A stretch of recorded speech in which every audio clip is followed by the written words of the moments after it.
So, you're passionate about fitness and you've turned that passion into a business. That's the dream, right? But here's the thing. To keep that dream alive and kicking, you need more than just awesome workouts. You need a financial plan that's as strong as your deadlift. Today, we're going to build that blueprint for success. All right, I know what you're probably thinking. Jellyfish and gyms, what's the connection? Just stick with me for a second, because I promise you the answer to this question might just be the most important financial insight you get all year. And here it is. A jellyfish looks pretty simple, right? But it's actually this incredibly efficient system, perfectly built to float through a complicated ocean and just capture everything it needs to grow. Well, your budget, it's the exact same thing for your business. It's a simple, powerful tool designed to help you float through the market and grab the resources you need to absolutely flourish. So let's really get into why this is so critical. A budget is not just some boring spreadsheet you look at once a year. No way. It is the actual beating heart of your business strategy. I want you to think of your budget as the complete architectural blueprint for your gym. It's not just about looking back at what you spent, it's about looking forward. It helps you guess your income, map out all your costs, and answer the most important question: is this business actually going to work? Every single decision you make, from hiring a new trainer to buying another squat rack, should be guided by this plan. It's your secret weapon for smart growth. When you strip it all down, a budget is actually beautifully simple. It's all about understanding just two things: the money that's coming in and the money that's going out. Okay, let's start with the fun part, the money coming in. Now, for most of us, membership fees are the big one, but you've got so many other ways to bring in cash. Personal training, group classes, maybe you sell some supplements or apparel, you could even rent out your space. The more streams of revenue you have, the stronger and more resilient your business is going to be. And now for the other side of that coin, the money going out. Your biggest cost, almost always, is going to be your people, your amazing team.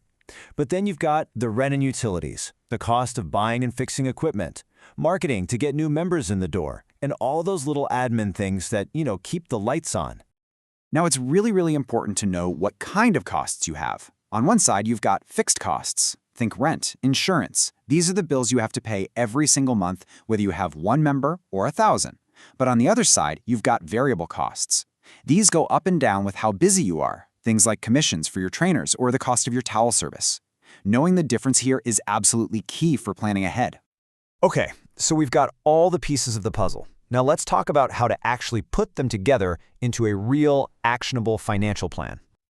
This is your step-by-step roadmap. You start by looking at your past numbers and setting some goals. Then, and listen, this is a big one, you project your future income conservatively. Seriously, it's way better to be pleasantly surprised than to come up short.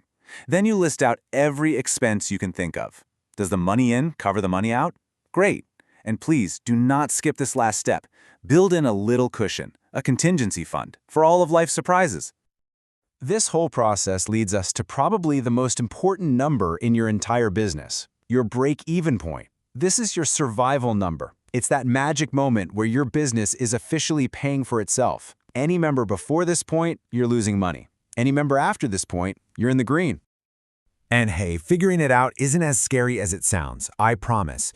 You just need 3 things: your total fixed costs for the month, how much money you make from each member, and what your variable costs are for that member.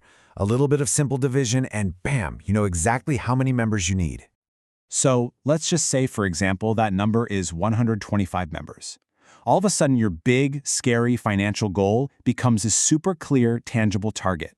Your whole team knows that when you sign up member number 126, that's when you start making a profit. It focuses everybody on one single critical mission. So creating the budget, that's just step 1. The real magic, the part that changes everything, is when you start using it as a living, breathing tool to guide your business every single day. If you remember one thing, let it be this. Your budget is not a set it and forget it kind of thing. You've got to check in with it all the time, at least once a month. Are your sales on track? Are your costs creeping up? Catching these little differences early lets you tweak your strategy before a small problem turns into a really big one. And to help you keep an eye on things, focus on these key numbers. Think of them as your business's vital signs. Your net profit margin. That's how much of every dollar you actually keep as profit. You want to be in that 10 to 20% range. Personnel costs. Try to keep that under 60% of your revenue.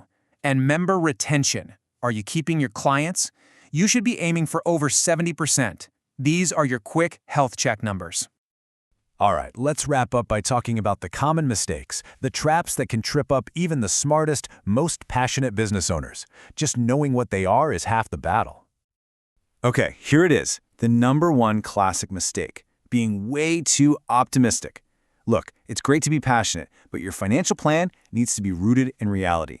Always, always, always be conservative with your projections. Hope for the best, for sure, but you have to plan for what's realistic. The second trap, this one's a silent killer. It's all the hidden costs. You remember to budget for rent and payroll, of course, but what about business insurance, city permits, quarterly taxes? These things can add up so fast and leave you with a huge, unexpected hole in your budget.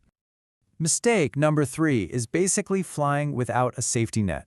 Trust me, the air conditioner will break at the worst possible time. A great employee will move away. Something unexpected is always around the corner.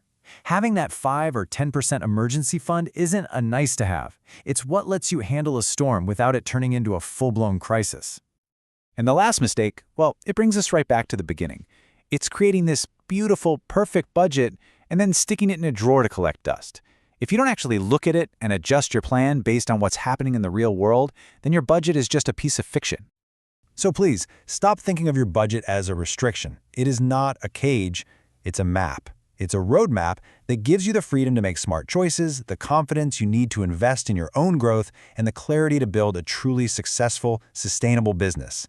So, the only question left is, what's the first step you're going to take?